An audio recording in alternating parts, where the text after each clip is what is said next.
마켓 리더의 시선으로 글로벌 경제와 산업 트렌드를 체크하고 이걸 수익으로 연결해보는 시간, 고수의 선택 시간입니다. 오늘은 인포스탁 데일리의 최양호 원장과 함께합니다. 어서 오세요. 네, 반갑습니다. 원장님과 다뤄볼 주제 화면을 통해서 살펴보겠습니다.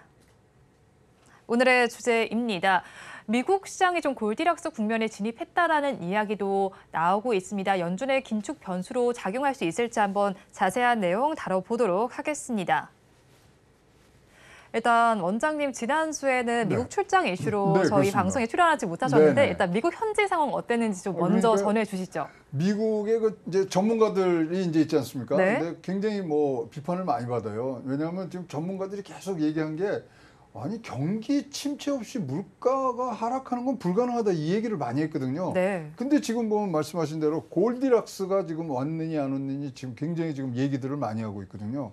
그래서 일단은 이제 결론 좀 말하면 미국 경제의 연착륙은 현실화되고 있다. 네. 이런 것들이 나오기 때문에 저희가 생각하는 것처럼 굉장히 불안하다든가 이런 것들은 조금 없어지는 것 같습니다. 그래서 지금 어쨌거나 팩트가 뭐냐면은 연준의 아주 지속된 이 긴축 정책에도 불구하고 경기 침체가 없이 소비는 굉장히 강하고 더군다나 고용 시장이 받쳐주는 거 이거는 이 소위 말하는 과거에 경제학이나 이런 증권 관련된 학문의 입장에서 보면 말이 안 되거든요. 네. 근데 그게 이제 나오는 거죠. 그래서 어쨌든 간에 미국이 굉장히 강한 경제 회복력을 보여주고 있다는 데 대해서는 다들 동의를 합니다.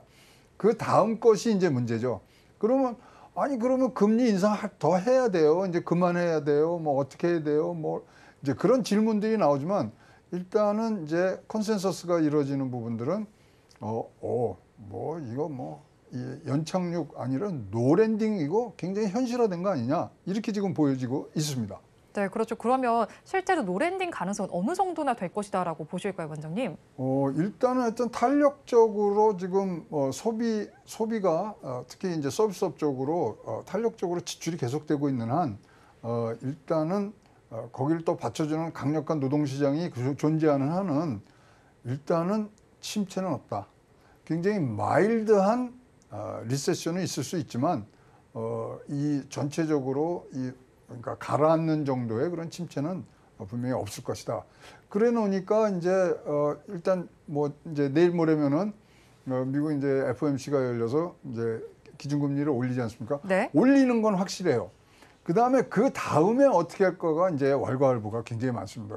9월 달에 올리느냐 아니다 이걸로 끝이니 등등 여러 가지 지금 얘기들이 많고 시나리오들이 굉장히 많기 때문에 그런 부분들에 대해서 우리가 이제 조금 더 심층적으로 이제 보여야 될 그런 시기라고 보여집니다. 그렇죠. 방금 전에 원장님께서 말씀해 주신 대로 이번 FOMC에서는 0.25%포인트, 즉 베이비 스텝이 좀 유력화되고 있는 상황입니다. 그렇죠. 그렇다면 이번이 중요한 건 아닐 것 같아요. 이번에는 이미 시장에서 예상을 하고 그렇죠. 있는데 앞으로 금리 인상 전망 어떻게 나올지 좀 궁금합니다. 일단은 많이 유력한 상황이죠. 그렇죠. 0.25%포인트는. 이건 100% 이제 25bp 가는 거는 이제 100% 이제 된 것 같고요. 네. 그 이후에 그러면은 이제 8월 달은 없습니다. 그렇죠? 그다음에 이제 9월 달에 가는데 9월 달부터 그러면 진짜로 동결을 하든지 네. 이제 내려오는 부부분들인데 지금 굉장히 이제 스케줄도 나오고 지금 퍼센테이지도 지금 나오고 그럽니다만은 네. 지금 이렇게 되면은 현재 금리가 이제 525bp란 말이죠. 그러면 현재 싸우고 있는 거는 550bp에서 끝날 것이냐. 네. 그렇다면 7월 달에 올리는 걸로 끝날 것이냐. 아니면 그 뒤에는 없을 것이냐. 한 번 더 있을 것이냐, 또 제롬 파월이 2번 한다 그랬으니까 2번 해야 되는 거냐 등등이 지금 계속적으로 얘기가 지금 나오는 상황이고요. 그러다 보니까 재미난 얘기들을 뭘 하냐면요. 그러면 이렇게 해서 지금 경제적 침체 없이 가고 있는 상황이기 때문에 9%에서 3% 내려오는데 이렇게 고생을 했고 마지막 3%에서 2% 가는 게 어렵다면은 아니 그럼 2%가 법적으로 정해진 숫자가 아니잖아요. 네. 3% 갑시다. 그 얘기가 굉장히 부상이 됐어요. 그래서 아니 그러면 굉장히 편하게 가는 거 아닙니까? 3% 해서 쫙 물가도 잡는 듯한 네. 모습 등등 해서 지금 그런 얘기에 대해서 굉장히 많이 있습니다. 얘기가 왈가왈부하고 있고요. 그러다 보니까 이제 어디까지 갔냐면 금리 인상을 하면은 12개월에서 18개월 후에 그런 이 어떤 영향력이 나타나는 거 아니냐. 9개월이다. 아니다. 그다음에 무슨 주간 실업수당은 선행지수로서 12개월 후에 나타난다. 뭐 등등 여러 가지 지금 왈가왈부가 굉장히 지금 많습니다. 그래서 지금 뭐 나온 보면 전망들을 굉장히 큰 우리 IB에서도 네. 뭐 경기 침체 확률, 뭐 침체 시점 뭐 등등을 쭉 얘기를 하는데 결국은 소수 의견이 됐어요. 전망이 좀 많이 변했죠. 네, 변하면서 미국 침체 없다가 그러니까 우리가 소프트 랜딩, 하드 랜딩이 아니라 노 랜딩으로 지금 갈 수 있는 부분들이고요. 제가 이제 지난주에 이제 미국을 다니면서 보니까 네. 일단은 코로나19에 일어나기 전에 상황하고 거의 비슷한 듯한 느낌을 받았어요. 네. 뭐 제가 들어가서 이 회사를 뭐 탐문하고 온 건 아니지만 눈에 보이는 거는 출퇴근 시간에 이 러시아어가 무지무지하게 길어졌어요. 그렇다면은 굉장히 많은 이 트래픽이 있다는 것 자체가 일단은 고용이 굉장히 높고 그렇다면 그 단단한 고용에서 이 소비자들이 소비할 수 있는 소득을 벌고 있다는 거거든요. 그래서 그 부분이 굉장히 인상 깊었고요. 그다음에 또 백화점도 다녔습니다. 네. 그래서 백화점에 가면 저는 1층만 보는데요. 1층에 어떤 물건들이 진열되어 있는가가 굉장히 경기하고 굉장히 연관이 많거든요. 이 과거 3년 전, 4년 전에 디스플레이한 그러한 형태로 다시 다 돌아오고요. 그다음에 뭐 저녁에 뭐 식사 자리 같은데 예약 없으면 지금 못 가고요. 네. 그렇다면은 소비가 굉장히 지금 강합니다. 특히 이번에 금리가 올라갔지 않습니까? 굉장히 빠르게 올라간 상황에서도 사실 부도나는 회사 별로 없고 그다음에 개인 파산도 별로 없지 않습니까? 그게 저는 궁금했던 거예요. 그래서 아니 이게 어떻게 된 일입니까? 그랬더니 이제 과거에 금융 위기들 뭐 그다음에 서브프라임 모기지 뭐 등등 하면서요.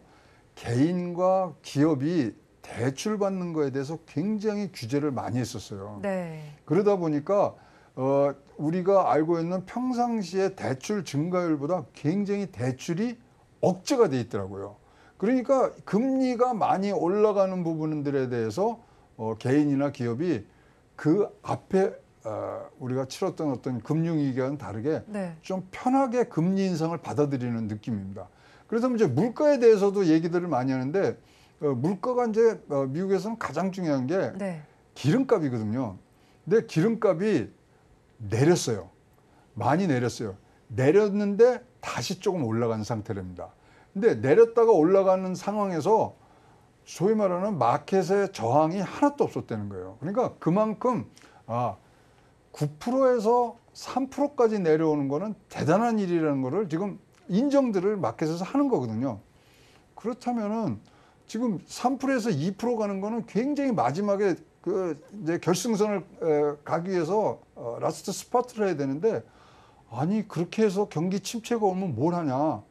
그러지 말고 우리 2%라는 인플레이션 목표를 3%로 올립시다. 네. 이 얘기가 나온다니까요. 그렇다면 편하게는 갈 수 있지 않습니까? 그리고 3%라는 게 9%를 우리가 경험을 했기 때문에 3%가 아무것도 아닌 줄 알거든요. 9%가 3% 떨어졌으면 진짜 3분의 1로 떨어진 건데 네. 등등 해서 지금 노랜딩을 중심으로 해서 마일드하게 이제 리세션이 올 수 있는 가능성은 분명히 있습니다만은 그래도 회복력을 굉장히 자랑하는 게 지금 미국의 어떤 경제 상황이라고 보여지고요. 특히 이제 다 보시면 뭐 서비스업 쪽에 이런 모습들이 활발하게 돌아가는 걸 봐서는 굉장히 우리가 우려했던 그런 부분 그리고 어떤 지면으로 어떤 방송으로 봤던 부분보다는 굉장히 건실하고 네. 튼튼한 바닥을 다지고 있는 그런 모습을 보고 왔습니다. 네, 미국 경기 자체가 굉장히 건실하고 튼튼한 바닥을 다지고 있다라고 말씀해 주셨습니다. 아주 약간의 침체 가능성이 있긴 하지만 이것도 많이 좀 배제되고 있는 상황인 것 같은데요. 한편 또 미국의 고용 지표도 개선세를 보이고 있는 상황입니다. 특히 또 핵심 노동 인구의 경제활동 참가율이 2002년 이후에 가장 높은 수준이라고 하죠. 그러면 최근에 발표됐던 고용 지표는 어떻게 보고 계신가요, 원장님? 이제 실업률부터 보시면요. 네. 이제 3.5, 이제 3.4 이게 사실은 역대급이에요. 역대급이고 근데 왜 역대급이라고 얘기하냐면 코로나 기간을 통해서요. 미국에서 없어진 일자리가 2,200만 개입니다. 네. 10년 동안 이 뭐 만들었던 2,200만 개의 일자리가 3개월 내지 4개월 만에 없어진 거거든요. 네. 그럼에도 불구하고 실업률이 이렇게 간다는 것은 굉장히 뭐 사실 이제 실업률을 잴 때는 내가 뭐 직장을 간두더라도 구직 활동을 안 하면 실업률에선 빠지거든요. 그러니까 굉장히 코어한 생산 가능할 이 가능성을 갖고 있는 노동력이 지금 딱 맞춰서 들어가 있다는 얘기거든요. 따라서 우리가 굉장히 지금 이 고용 시장에 대해서 이게 나오면 어떨 때는 악재로 하고 그걸 네. 금리를 올리고 그래서 지금은 3.5에서 3.7 사이를 굉장히 안정적으로 가고 있는 부분들이 있어서 강한 그러니까 고용이 돼 있다는 자체가 소득이 있다는 얘기거든요. 그렇다면은 미국의 지금 3분의 2의 GDP의 3분의 1을 차지하는 소비가 아직도 강한 부분. 물론 지금 저축률은 굉장히 떨어져 있습니다만은 그것도 일시적으로 재난지원금이 나갔기 때문에 저축률이 올랐던 거고 평상시로 돌아왔고 2,200만 개의 일자리가 없어짐에도 불구하고 실업률을 지켜나가는 부분들은 굉장히 회복력 차원에서는 미국 경제가 좋은 부분들이 있고요.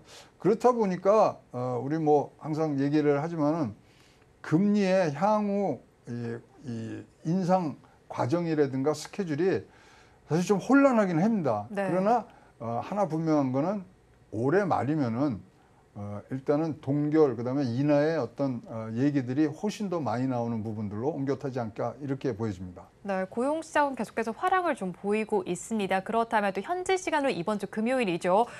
PC 물가 지수도 발표가 됩니다. 또 이 지표도 연준이 좀 주시하는 지표잖아요, 원장님. 그럼 네. 이 지표는 어떻게 전망하시는지 궁금하고 이 지표에 따라서 연준의 스탠스가 좀 달라질 수도 있을까요? 일단은 뭐 25bp 요번에 올리는 네. 거는 이제 확정이 된 것 같고요. 네. 그래서 이제 된 다음에 그럼 이제 8월 달에 잭슨 홀 미팅이기 때문에 안 합니다. 그럼 이제 분수령이 어디서 나오냐? 우리가 11월 달에 나타날 것이 9월로 당겨져 온 겁니다. 네.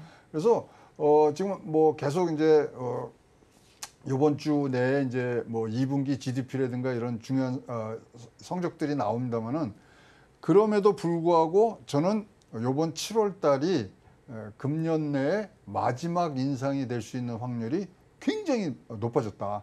그래서 좀 지켜봐야 돼요.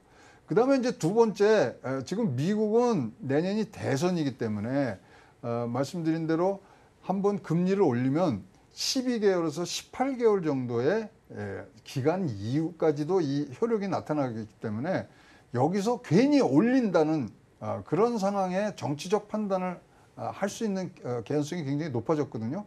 그렇다면 제가 보기에 7월 달이 마지막으로 올리고 조금 더 지켜보는 상황. 그래서 만약에 경기가 나빠진다 그러면 내년으로 옮겨 타는 것도 굉장히 많은 그런 전문가들 입에서 나오는 부분들이 지금 있기 때문에 금리 인상 속도와 폭은 이번에 나오고 특히 이번에 주의하게 보셔야 될 거는 제롬 파월 의장이 이제 말한다면 기자회견 하잖아요. 네. 거기서 답을 찾을 수밖에 없다. 그리고 지금은 정치의 계절로 옮겨 탔기 때문에 제롬 파월보다는 이제 후보 쪽으로 어떤 뭐 대화의 어떤 중요성이라든가 그런 힘이 옮겨 타는 시간이기 때문에 그런 점까지도 개선해야 되는 정치 경제의 그런 시절이 와 있는 것 같습니다. 네, 좀 정치와 경제 시절이 와 있다라고 말씀을 해주셨습니다. 또 최근에 바이든 정부는요, 반도체를 비롯해서 글로벌 시장에서 좀 중국의 옥죄기에 들어갔다라고 봐야겠습니다. 반면에 또 미국의 반도체 산업협회에서는 자국의 이런 행보에 대해서 좀 깊은 우려를 표명을 하기도 했습니다. 그렇다면 미국 반도체 산업협회가 요구하는 거 뭔지 좀 궁금하고요. 현재 바이든 행정부의 규제가 지속된다라면 어떤 면은 또 득이고 어떤 면은 실일지도 궁금합니다. 좀 도표와 함께 좀 짚어주시겠어요? 지금 뭐 1차, 2차, 3차로 나서 굉장히 강하게 강대강으로 부닥쳤었어요. 그다음에 이제 뭐 서로 만나니 안 만나니 뭐 하고 특정 기업을 하면 또 눈에는 눈, 귀에는 뭐 코에는 코 뭐 이래서 다 지금 어떤 강대강으로 미칠 것 같았는데 최근에 재미난 게 뭐냐면 7월 17일 날 바이든 대통령이 미국의 유수한 그러니까 인텔, IBM, 퀄컴, 엔비디아 뭐기 총수들을 백악관으로 다 모았어요. 네. 들어오세요. 그리고 저녁을 먹으면서 그러니까 근데 그분들이 다 미국 반도체 협회 회원사거든요. 근데 희한한 얘기들 한 거예요. 둘 다 싸우면 둘 다 죽습니다. 거기서 집단적으로 얘기를 하는 거예요. 그래서 지금 미국의 반도체 기업들이 원하는 건 하나입니다. 세계 최대의 반도체 시장인 중국에 대한 지속 접근 허용성을 확대해 달라는 겁니다. 중국에 들어가게 해달라는 거죠. 네. 그리고 이제 이건 이제 그만하고 그다음에 두 번째 지금 뭐 이런 전체적인 규제가 뭐 저희도 필요한지는 압니다만은 규제를 굉장히 심플하고 딱딱 알아듣게 해야지 이렇게 광범위하고 모호하게 규제를 하면요 공급망만 교란됩니다. 이거 어떻게 하실래요? 그 다음에 이렇게 모호하게 하니까 중국이 지금 거꾸로 이것에 대해서 보복을 하려고 하는 그러한 지금 상황으로 가지 않느냐. 따라서 미중 정부가 이제 긴장 완화하고 규제 확대가 아닌 대화로 좀 했으면 좋겠다. 이거는 진짜 대통령이 지금 뭐 이 자신감을 갖고 지금 추진하는 정책에 협회 회원 또는 이런 회사의 수장들이 들어가서 얘기했다는 것은 굉장히 지금 뭐 사실 마음 먹고 작심하고 네. 들어간 거고요. 작심하고 들어갔다는 거는 뭐 대통령의 어떤 뭐 정치적인 역량을 뭐 그게 하는 게 아니라 시장의 얘기를 한 거거든요. 따라서 일단은 동맹국들과 조율을 마칠 때까지는 조금 대중 수출 규제에 대해서 좀 자제를 해달라는 얘기들을 한 걸로 봐서는 이제 요것이 이제 사실 빌미가 돼서 네. 조금 더 사이가 좋아지는 그런 부분들로 갈 것 같고요. 사실 이제 이 문제는 언제 다시 수면 위로 올라올 것 같으냐면 8월 달에 이제 한미일 정상회담이 지금 있단 말이죠. 그렇죠. 캠프 네. 데이비드에서 지금 한다고 지금 네. 얘기가 나와 있습니다만 그 중에서도 중요한 일부 중에 하나일 거거든요. 그리고 또 우리 윤석열 대통령도 가서 사실 굉장히 모호하고 지금 이 광범위한 규제 때문에 사실 중국의 우리 반도체 회사들이 지금 사실 조금 어려움을 겪고 있지 않습니까? 네. 그런 등등까지가 지금 뭐 어울려지고 잭슨홀 미팅 나오고 이러면 사실 뭐 제가 보기에는 강해지지는 않을 것 같아요. 여기서 더 나가지는 않지만 그렇다고 해서 약해지지도 않은 그래서 애매모호하게 가는 굉장히 정치적 선택으로 이것이 변할 수 있는 그런 개연성이 있기 때문에 뭐 여기서 여러분들이 갖고 가셔야 될 거는 미중 간의 무역 전쟁은 더 확대되지는 않을 것 같다. 그래서 그런 부분들을 차근차근 여러분들이 염두에 두시고 가셔야 되고요. 사실 이렇게 뭐 지금 반도체 협회 또 뭐 인텔이나 IBM 회장을 부르는 게 네. 우리가 가서 얘기 좀 하겠습니다가 아니었고 바이든 대통령이 초청을 한 거거든요. 얘기를 듣는다고 등등의 정황들을 봤을 때는 더 격화되지는 않을 것으로 보여집니다.